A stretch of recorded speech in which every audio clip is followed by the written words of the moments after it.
Welcome to The Road Less Traveled with Tiffany Rosenbaum. This podcast is about sharing the success and failure of entrepreneurs.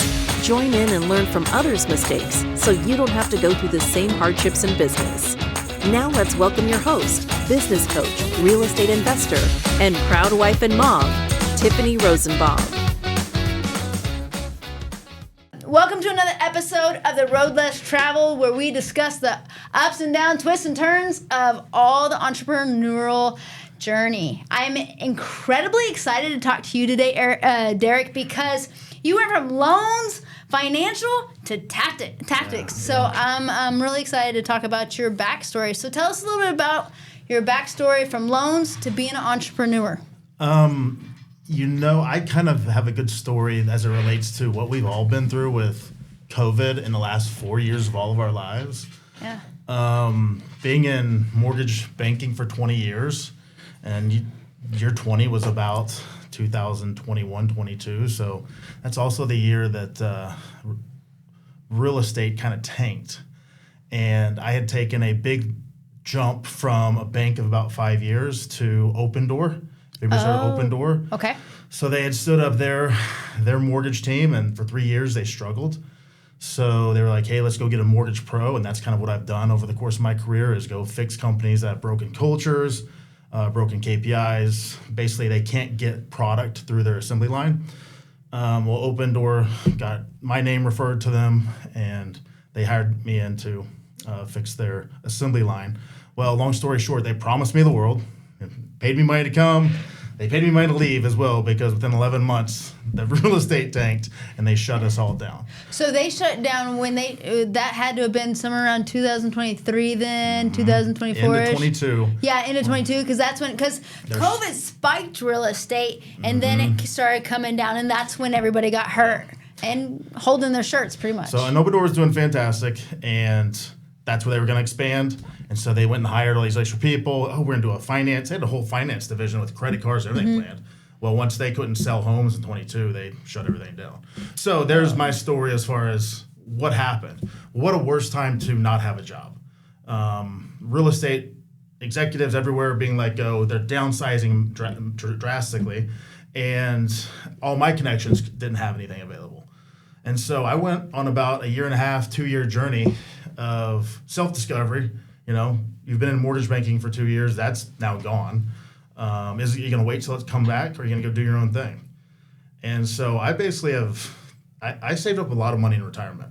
And I've also done okay in real estate. So I've invested. I'll go buy homes, live in them, build them up, and then flip them. You know, okay, which is like one of the best things because if you don't know, in real estate, if you buy a home, live in it for 2 years, you can have you don't have capital gains up to $500,000 if you have a spouse. So I mean, it's a win. It's a huge win. And rent it out for a little bit too. So, 100%. And I only because I was in mortgage, I was a dumb kid out of college. Didn't even know what a mortgage was. Went to a job fair. They said, hey, that job you wanted is gone. You want to go to mortgage instead? It pays more? Sure, what is that? And so I came up as a dumb college kid in mortgage and learned everything. Oh, maybe I can buy my own home. Turns out you can. There's a ton of products that allow you to do a million different things in banking that people don't realize. And so I got really savvy on the banking side of things. Luckily, I'd live in homes, flip them, live in homes and flip them. I've done that 2 or 3 times. Well, had to sell a condo after COVID, after this happened. And so I'm draining all those funds while I'm about to start my business venture, but that's also my retirement. So I'm sinking a lot of my future into this. Okay, so United Defense Tactical is what we're talking about. Yes. You're sinking money into it. So when did this start? So when you start looking for franchises, you can go hire like an apartment locator. There's franchise locators, and they're totally free.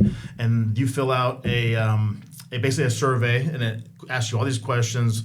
Who are you? What are you looking for? What type of industries? And they bring you companies back that they've already vetted. So they brought me back 5 companies at a time. I'd go through them. We'd interview them. I'd scratch them off my list. Long story short there, I got really close to getting into fencing, home fences. Oh, wow. I know home services aren't going to lay me off. Those should be pretty good. But fencing in Arizona is a really big question mark. So we have block fences. We do block. Not a lot of wood fences. And what's interesting about that in our real estate, if we have a choice between fence and block, we're going block. That just is what it is. And no one in this franchise that I was going to invest in had any expertise in it. So I'd have been the first one, the guinea pig, using block, and so that scared me a little bit. The night before what they call decision day. So you fly out, you find that once you find a franchise, they have a decision day. So you fly out and you meet them, or discovery day. And on discovery day, they interview you, interview them. Am I a good fit? Is this really what I want to do? And you get a chance to ask all the questions about the franchise. So I did that with the fencing company. The next day, I was supposed to make a go, no-go decision. Mm-hmm. That night before, my heart was nervous. I started looking up all the other fencers in town, and there's so many. But really, I just felt in the pit of my stomach God saying, don't do it. It was just fear. And that's not from the Lord, so saying, don't do it. So I decided, you know what? Let's put this aside. Don't go forward. And I think that's advice I would give to anybody is go with your gut. Go with your gut, but if we're going to get to your original question, why did I do United Defense Tactical? So a few months later, an email shows up, and it's these guys. And immediately, I was interested. I was like, that's a need. It's something that I feel betters the community. I would feel proud to wear it. While fencing and home services are great, there's nothing like being able to be proud of what you wear on your chest and feel like you're helping others. And so United Defense Tactical, we can unpack that. That's what it does. It's the core of its mission, too, is to provide people the training to be able to survive and feel confident using their handgun or a rifle. I think what you said is really important, that you have to have pride what you put on your chest. If you're listening or watching, if you are an entrepreneur, it's so incredibly important that you have passion behind what you do, that you love it. Because guess what? There's going to be days that you question it. There's going to be days that you're like, oh, crap, what am I doing? And if you have passion and you have love for it, then you keep on going. But so often we have to have that. Because there's going to be days that you're going down on that roller coaster, you're going around, you're getting tossed, you're getting turned. So tell us a little bit about what United Defense Tactical actually does. I know it helps people. Yeah. Is it corporate? Is it individuals? What is it that helps them feel comfortable with a gun? Who's your ideal client? Okay. And to add on to passion, if I was going to give up something for 20 years, all my experience, everything I knew, if I was going to give that up, I had to be damn sure that I was going to enjoy this. And if you're going to be an entrepreneur, do something that feels like you want to do it, right? And I knew that, but I was also scared. Maybe do something that's safe. Yeah. But then I also want to say, no, I want to do something that stretches me a little bit and I can feel good about. So if you ever buy a handgun or a rifle or a shotgun, they say they basically screen you as an individual, but they don't train you. No, they don't. They don't prepare you for being in a reality-based situation. So what we do, we make it as, and it's not corporate, this is membership-based. Okay. Anybody can come in. We offer trainings like you would go to CrossFit. We offer trainings throughout the day. Okay. We have different levels, so you can start at the lowest all the way up to almost Navy SEAL-like type of training, where you're in quarters, going around doors. We'll offer some of that with rubber bullets. But most of our situations are all simulated in a room about triple the size of this. I don't know if y'all can see this, but about a 2,000 square foot room. Okay. Surround screens in a reality situation. Home defense, carjackings, school shootings, parking lots, any type of reality-based situation. We have over 1,500 so far and more. Basically, we hand you the weapon, and it's a simulated weapon, all laser-based. And we say, okay, here's the situation. Hit your gun's on your hip, or maybe your gun's over there if you're in your house, and go. And then you have to react to what the screen does. They can shoot you, and you can shoot it, and it scores you, and we test you, and you can test out and keep going to more and more high-stress situations. I hate to say it, but I'd probably be dead even though I own a gun. Because like you Boom, said, that's why. But what you said is true. You can go buy a gun, and you go home, and you're like, what do I do with this? Okay, I know I sound retarded, but... No, seriously. How we learn is my husband and I go to a shooting range. And you're not getting trained. And so I do feel like if you own a gun, you need to really get trained on it. Because so often, what is it? Where do you keep the gun? Can kids get a hold of it? There's so many things that you have to know about it.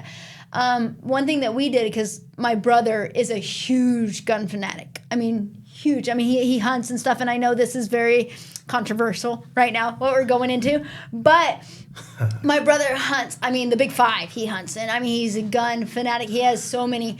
And so he told us when we got us, get a gun safe that has a code, but also a thumbprint so that you have different options. And that's what we did, because we want to make sure our kids are safe, because how many times is there an accident? And there shouldn't be an accident. People need to be trained with guns. I totally agree. Now, I love that you have a passion for this, because I do as well. But I have a question. Going into this business, because we touched on KPIs at the beginning. You talked about that's what you did. Buying this business, oh my goodness, how did you know it was the right business to buy? Like, what metrics, what data did you look at? Okay. Because how many people are here listening or watching that are wanting to buy a business, because it's big in social media right now, buy a business. But no one understands the hell that comes with it 9 times out of 10. Yeah. So let's talk about that a little bit. So, where there is a abundance of counselors, there's knowledge. So talk to everybody you know. Look at these podcasts, which is what I did. The franchise finders will definitely help you.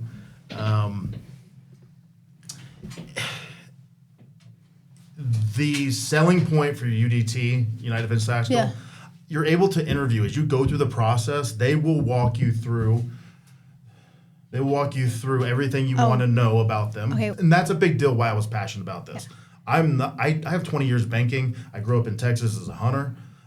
So while I was passionate about, self-defense, I didn't have I felt like you did. Like I could walk out of buying a self-defense mechanism and then struggle to use it. So I didn't. If I was struggling with that, what about the women in my life? What about the other people in my life that I wanted to feel safe?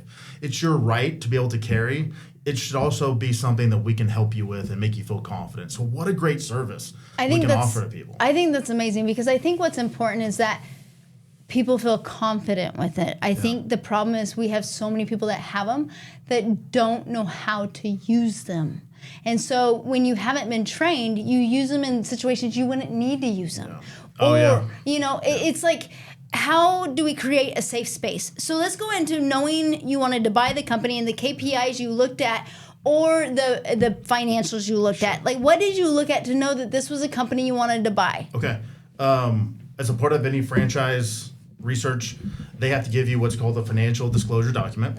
And that will unpack all of their financials. And so you can see all their expenses. And for the last 2 or 3 years, they will show you basically their bottom line, how much money, how much income you expect. So I will tell you, the revenue on this brand in general is skyrocketing. I mean, he founded this in 2018. He grew during COVID, because people got really worried. And this last year, I think, is going to be his biggest on one store. And you would think California is not a great place for this type of business. It is booming in California. Oh, I bet it is. I think Arizona should do fantastic. But that was a big deal for me. Hey, if I'm leaving a really high paying corporate executive job, I want to replace that. So those numbers also were good for me. The revenue was great. You'll spend a lot of money getting there, but the take home is also great in it. And it's going to be membership based, where it's affordable for everybody. Is it just individuals, or can corporate come? Sure. We're always building that. It's a newer franchise now, so we don't have everything built out. But we will offer team building events.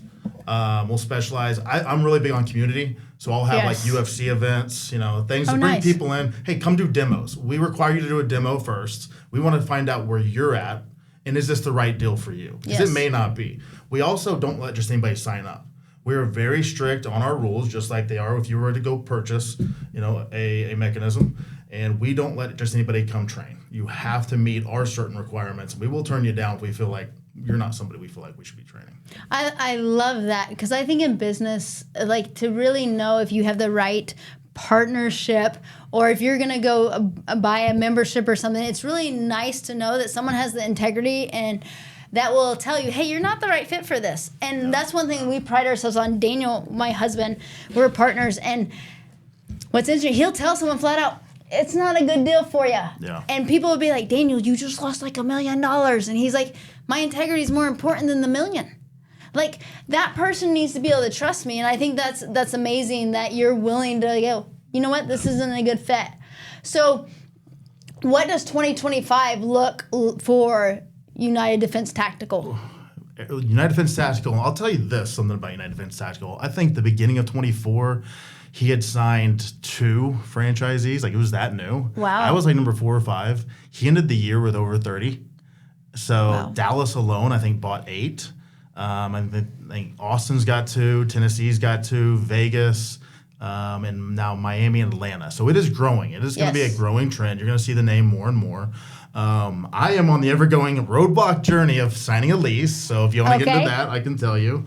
But lease negotiations is where I'm at. I'm almost at the point where I'm about to do an integrity walk away where I don't want to deal. I'm seeing enough red flags with dealing with this landlord that I might walk away. And it's a fantastic spot of town, a fantastic deal. But they are just being really, really strange about the lease. Okay. It's given my heart issues, meaning like heart issues, and God saying maybe this is not where I'm supposed to be. And I think that's something you need to be willing to do in business is walk away when the time is right. Be willing to say no. You got to be able to walk away from everything the deal. else could be great, but when I've had a roadblock after roadblock with this lease. It's like they won't send it to my attorney unlocked. And we keep out, will you unlock the lease? Oh no, that's standard policy. I just keep fighting it and finally they unlock it. What is it? It's just such a slimy way of dealing. You're starting a new business because you're the franchisee. So when you do this, you have to sign a lease. So unless you have revenue, what are they looking for you to be able to sign a lease? Because a lot of times people want longevity, they want history in the company, they want certain things. They're looking for certain things to be able to sign the lease. So what are the things that they're willing to do since you don't have longevity in the business? Yeah, great point. And that's what all the brokers told me too. They're like, hey, take in mind, you're the first guy, this is your first business, it's a new brand, people don't know it, that does prevent a little bit of an opportunity area. You're brand new, so they might be a little bit more shy. Now, luckily, I got rid of all my debt. I have 0 debt except for a house payment, so I have nothing. Which is brilliant. Yeah, and I have an extremely high credit score, and I have a ton of savings and real estate that I own. Okay. So I'm a pretty good candidate. So they can go after the personal side. They'll probably have you sign it personally. And they will look at your credit. They will look at all your finances, and they will basically screen you like a credit card to see if they're going to even work with you on signing a lease. So I got past that. Now, this is just weird lease negotiations that has nothing to do with me. It's more like stuff that they won't even bend on. Like the CAMS charges, some of the expenses you pay just for the upkeep of the common areas. Area. We're asking for a somewhat detailed bill, so I'm not getting an extra bill for something that happened way across on the other side that wasn't my fault. They're not even willing to change that to be a somewhat detailed bill. Yeah, it probably is going to be a somewhat detailed bill, but we want it written, and they won't budge on stuff like that. That would be small if it were the only thing. Yeah. Give me a laundry list, about 20 of those, plus a really, really sneaky little broker, and it's just red flags. Well, so I might walk. So 2025 for me looks like finding a home. Okay. Which I want to be in Scottsdale, but I'm open to be in Chandler or Gilbert. We haven't stretched down this far yet. Okay. South of Mesa.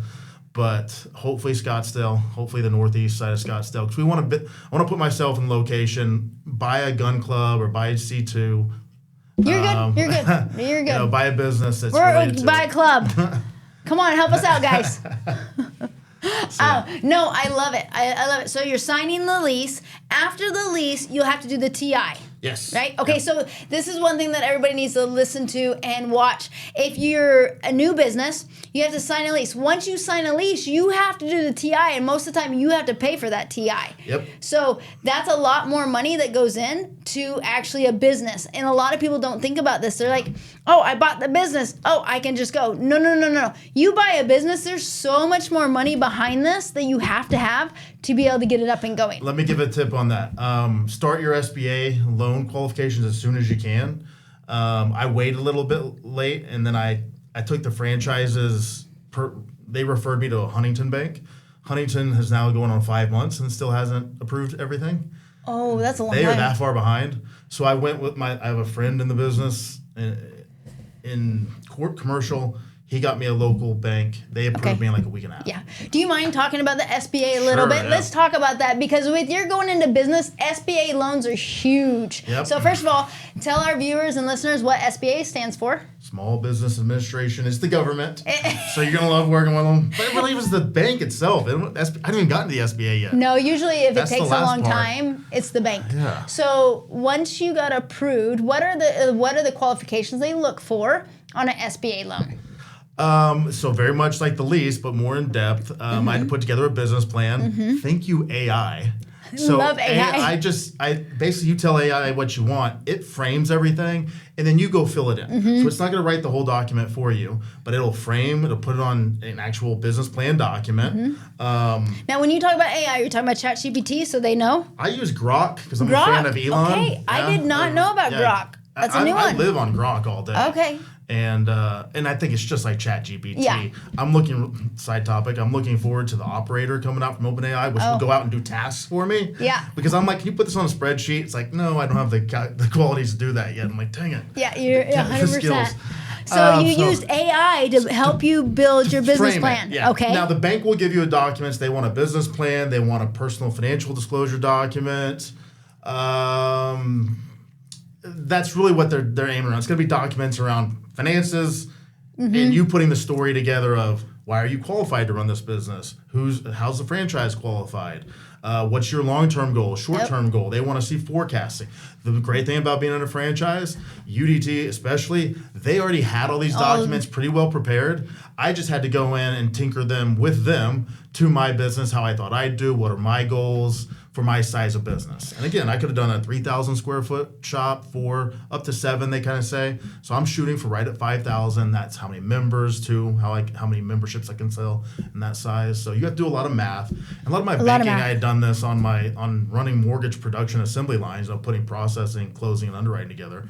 I know widgets in, widgets out. So this type of forecast and I guess the forecast you could just say for the business wasn't tough. So that helped having that background, but if you don't, it's not rocket science. It's not, but a lot of times when entrepreneurs start their business, they don't always go through an SBA loan.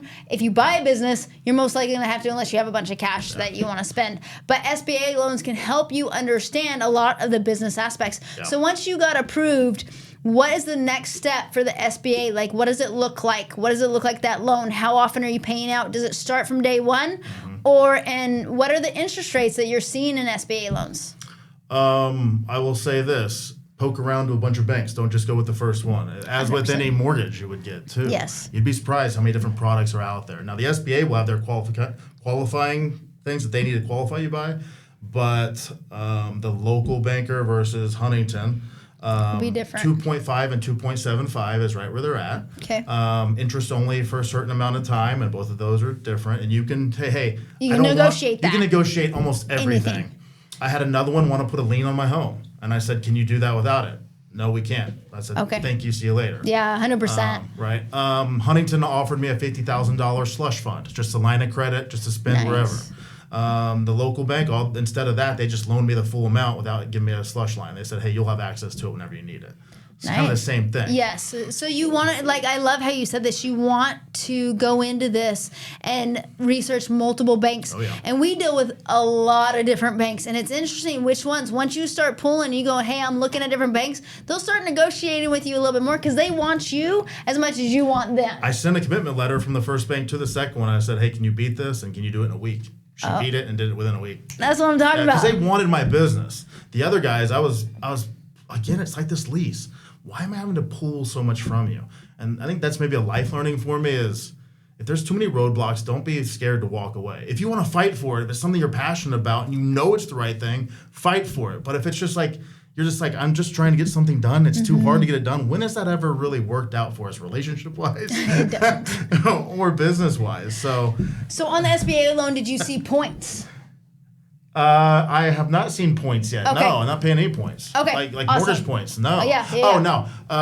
One of them wants me to put a good faith deposit of $7,000. Okay. But they're both refundable, and the other Okay. one's $2,000. So that's See, but- upfront cost. Yeah, but see, one's 7,000, one's 2,000. If Yeah. you go and you look at different places, you can get better deals. Mm-hmm. Sometimes you can work with just different mortgage brokers, and then they will help you find the right one. This is also cool. You can now upload documents into Grok, I think ChatGPT. Yes. So I took both commitment letters and I said, Grok, review both of these and tell me which one's better. It analyzed both of them and it told me who the winner was. And I know mortgage documents and I know banking documents. It spit out the basic facts and it gave me an answer at the end. It told me why. And it said, here's what you should weigh, whether you think it or not. And I was like, wow. Now, That's did I make brilliant. my decision based off of that? No, but it's a factor that helped. I also did it with a car lease recently. So just saying, you can upload stuff in there and it'll do a lot of work for It's you. brilliant that you can upload. Now, I do say if you're on ChatGPT or any of this AI, make sure you look over it too, because it's not perfect. But like you said, Summarized it. It's simplified it helps it. Yeah. Like there's all these PDF files that you can upload, and it'll tell you what to do. Like we actually do this in one of my companies for lease documents and things, so my team can go back and be like, "Hey, they pulled from here. What should I say?" and answer questions. So I love that. So once you had the SBA loan, now you got the lease you're working on. Then you'll have the TI.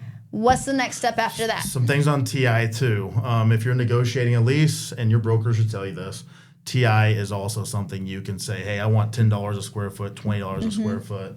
So along with what you're going to pay on base rent, TI is something you can negotiate. For example, the two places I'm looking at, I have a backup, and they're offering $30 a square foot.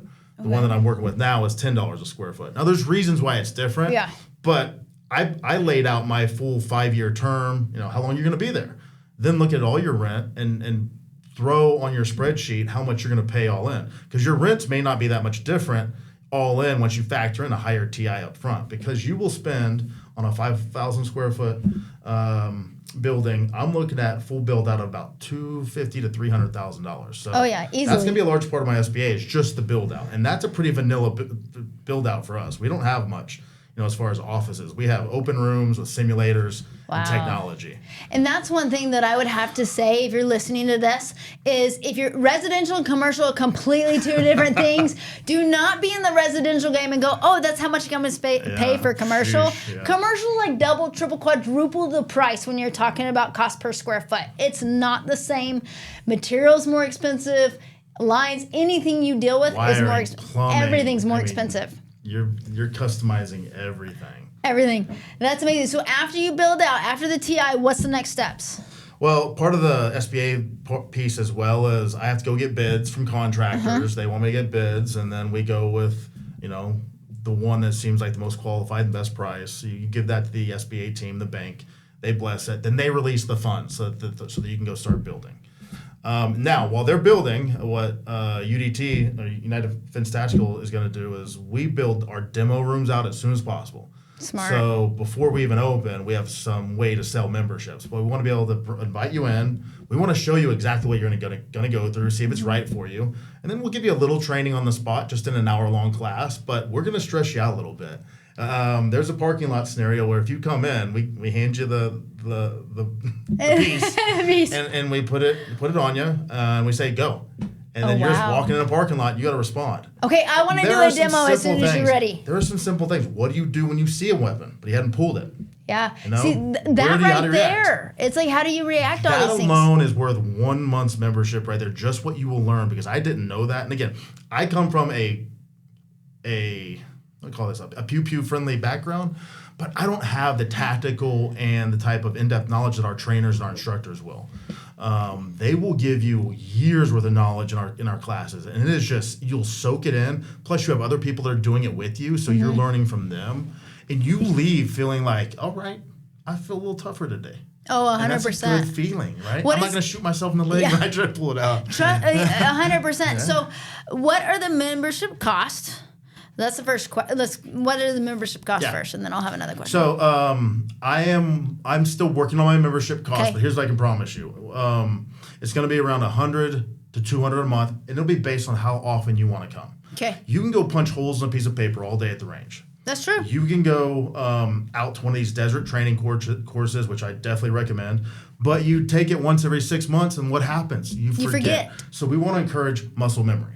So we're going to be put online with a high-end gym membership, right? Okay. And I will have a gym as well. You will be able to train in. So we will also be doing jiu-jitsu, Krav Maga. Wow. We will have a lot of self-defense. I'm really passionate of two sisters and a mom that have both been attacked, or all three of them been attacked in one way or another, in a parking lot or some sort of situation with My a sister male. almost was attacked just the other day in Utah, and I was like, this is scary. We need to be ready. We need to be ready, and we need to be trained. Yes. Well, I have a heart for you. You have to leave your house. You don't have to come back, right? And you think about that, it's like, geez. And the world's only getting more dangerous. So we need to get more dangerous. And I feel like I'm talking to women. I don't want men to only hear this. I have a men's only facility.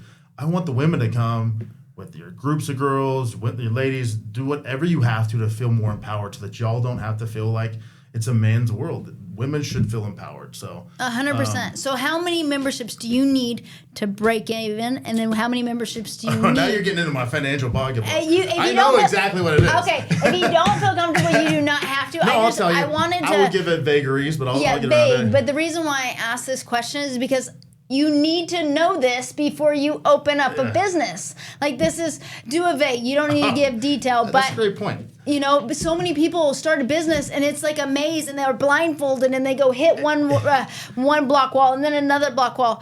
But if you have a roadmap, which sounds like you've put a really good one together, like, it's so incredibly important to know your financials, have forecasting, have budgets, so you know, I have to have this to make this. I have to have this. This is my goal. Okay, so I will say, why franchise? So if you do this on your own and you don't franchise, holy cow, I'm impressed. Like, there's some people that are just entrepreneurs that are doing this on their own for an idea they had. Wow. Now, I think they're probably taking a lot of learnings along the way. They're taking a lot of stuff, right? We do, don't we? If you're doing that, man, you are smart and capable. I said, hey, I bring knowledge and financial background, and I bring a leadership skill set, and I'm a culture guy. I know how to build winning teams, and I know how to build teams that make high-performing teams that push product out and make customers really happy. I'm really good at that. So I knew I didn't want to also bring that and be blind to the franchise or the entrepreneurial side of things, which is the government, regulation, and things that I just don't know and never been in business for myself. So why franchise would be, they brought a lot of that to the table. He already had, like, they have an accounting guy that has a spreadsheet with a 3-year forecast, all the estimate of expenses, what my head count is going to be for hires, what their payroll is going to be, how to pay them, commissions, so many things. If you've never run a business before, and I'd been through this in 20 years of banking, I knew a lot of those things, but I didn't have a ready-to-go spreadsheet with all those forecasts that already works. I mean, that alone was worth. Yep. Now, here's the flip side. Why franchise? Why not franchise? Maybe you don't have. You're going to pay typically around $45,000 to $55,000 for a base fee. To buy the first location. If you buy multiples, you get a little discount. And then UDT requires a $15,000 training fee, because I fly out there to get my team trained, and then they'll fly out here and train us, so that we make sure we're locked in with the handbook.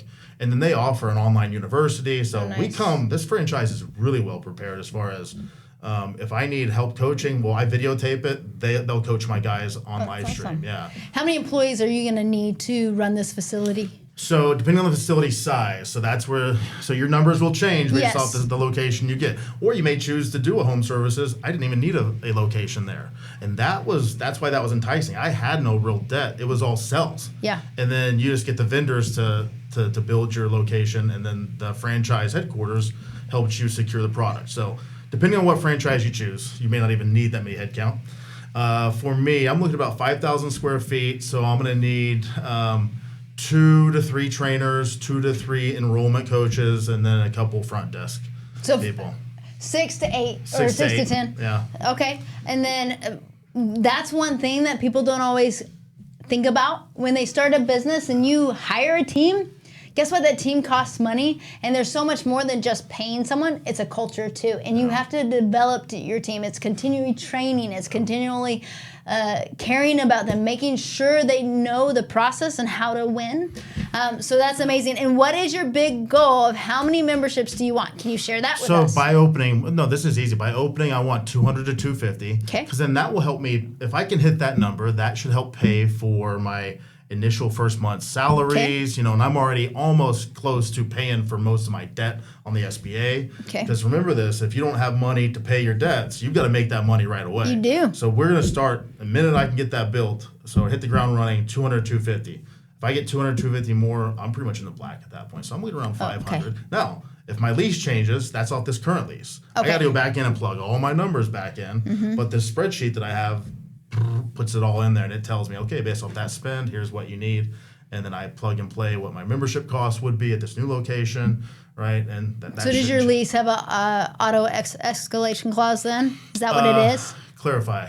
Like meaning every year it goes up by a certain amount? Oh, yep. And I found that in all of them so far that I've been looking most at. of the time it is. 2 to 3% every year. And what really scared me about this lease is at the end of the 5th year, this first location's right in Paradise Valley, the new PV. If you've been there yet, they're redeveloping that whole area, Cactus and Tatum. This is in that area where it's redevelopment all around me. So do you think they're going to want to redevelop these older 1970s units in the next 5 years? Yeah, they might want to push me out. They might want to demo them and bring back up. We're being very careful on relocation clauses, which is why they're being really shady. Like, they won't address the relocation clause. Then they probably already have someone that they know in 5 years they're going to be. So, you got to be careful about that. Or they could jack up my rent to say, hey, well, all the rent around you went way up. So we fought really hard for fair market value to make sure we have an appraised, what's the market rent then. That's fine. I just didn't want that wide open. That's something really important. I want to pinpoint. Like when you're signing a lease and you're like have a business, you're buying a business and you're signing a lease, make sure you look at escalation clauses relocation clauses or anything like that, because that can hurt a business. If you have to move, that's not the easiest thing to do with a business. You got to make sure you're prepared. Oh, then they hit a termination clause in there, which in their boilerplate. Oh, wow. It's hidden at the bottom. And that's one of the, we threw it right back. Okay, I'll start out with this too. Make sure you have a really good real estate franchise attorney that knows franchises, but also knows leases. Because if you just find any attorney, they won't know as good as well as a franchise or a commercial attorney. So that really helped. He spotted that right away, which a termination clause basically said that they could just terminate my lease and tell me goodbye at any time. Who would sign up for that? That's red flag number one. Wow. Now relocation, they're fighting. They're being very vague about the relocation. Yeah, you gotta be careful about that. Like, I can't be shut down for days or months while you relocate me. And where's it gonna be at? So and then if you have to do another TI, I mean that shuts you down. This is so important. I love it. You're very detailed. Sometimes people don't even read the lease. They're like, oh, I'll just sign. Don't do that. Don't do it. But do you know how many people do that? I've been one of those before on like cord and stuff. Don't do You'll it. Learn all the easy stuff. Make sure you look at the lease, the document. It's a contract, guys. Yeah. How many times I talk to people and they sign a lease and they're like, oh, I don't know that said that. I'm like, what? Yes. Read the document. Make sure you know what you're signing. And your attorney will do a lot of that for you. The attorneys cost as long as they have a good one. If you have a good one. And the franchise recommended one and they had a history of working with them, so that helped.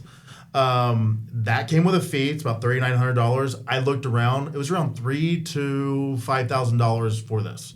Oh, that's not as bad as I thought it would have been. No, and he's working for it. I also paid an attorney $2,500 to go over my franchise agreement. Which that's another piece we didn't cover. I signed up with this franchise for 7 years.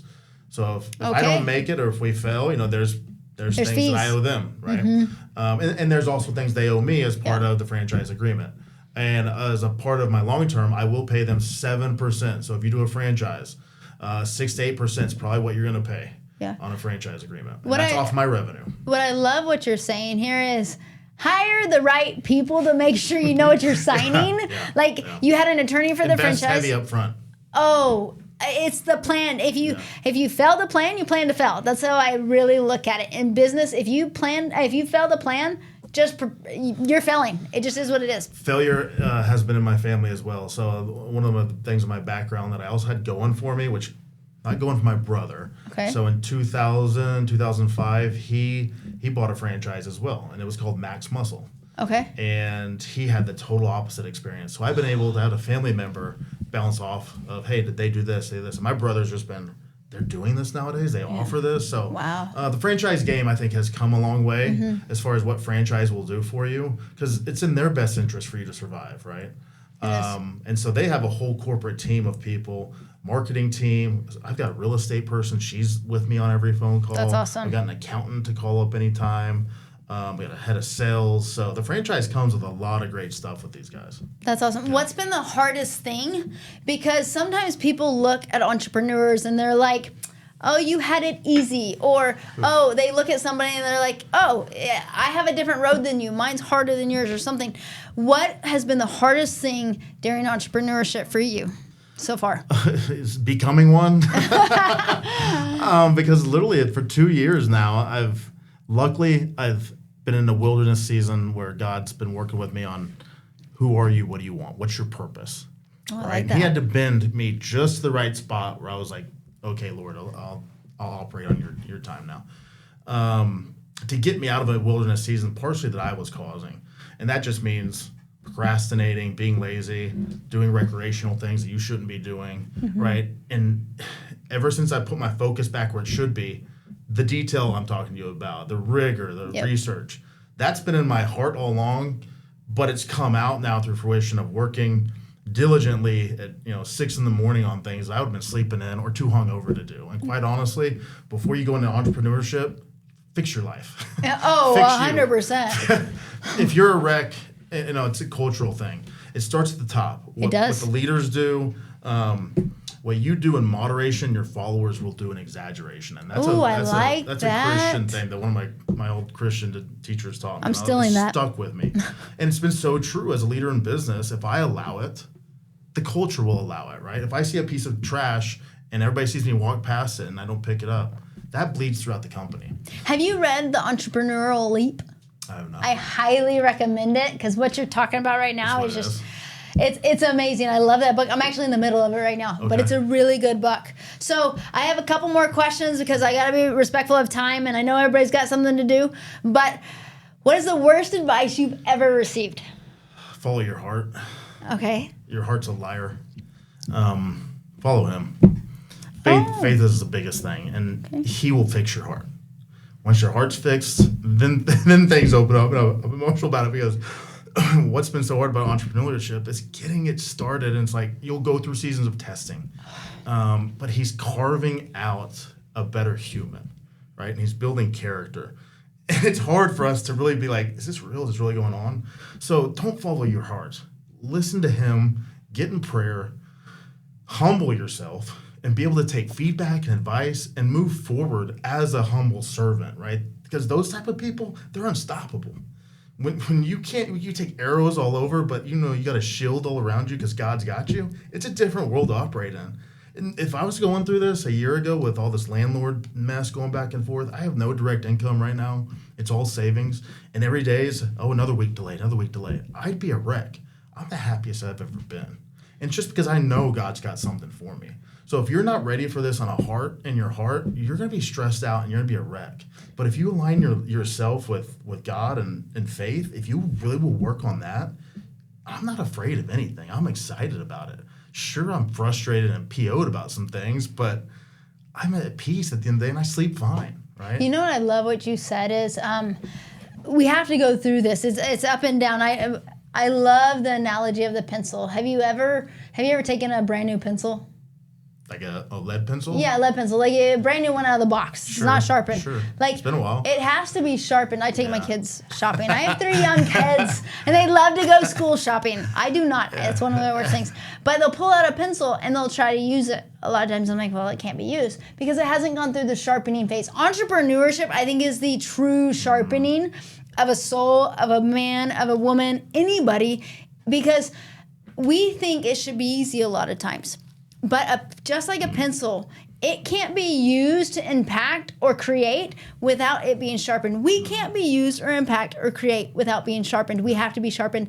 And what you said also is take it as learning.